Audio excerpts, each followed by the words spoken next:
We know that Christ does not judge anybody. And when you go into these facilities and you speak to people, how ready are they when they come to you? I mean, what type of criminals are there? Are there like the murderers? You've got burglars. You've got people who are doing financial crimes.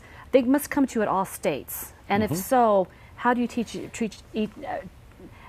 each of them differently?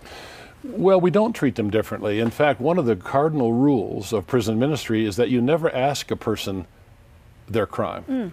And there's a number of reasons for that, but the biggest reason is you don't want to judge them. If you found out that they're a child molester or they're a murderer or they killed their son, or especially in a women's prison, you might see them differently. What we see them as a sinner in need of grace.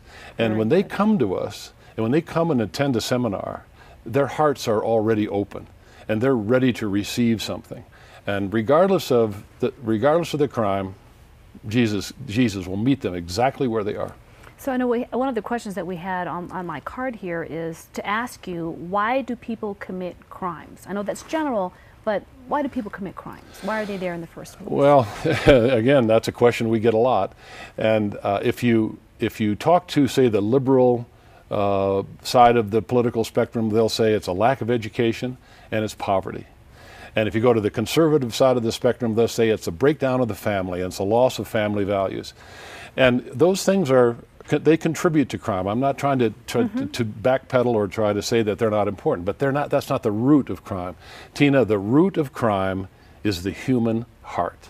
Jeremiah 17 verse 9 said, the human heart is the most deceitful among all things and totally wicked. Who can know it? And every one of these people need a heart transplant, including the people who aren't in prison.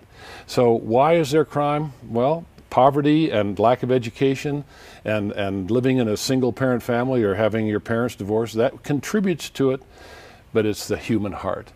And frankly, there's really only a couple of ways of governing that kind of behavior. And one is the power of the state, prison, or the internal conscience, the person that sees somebody else and doesn't shoot them for their Nikes. Well, you know what? It's something you just said.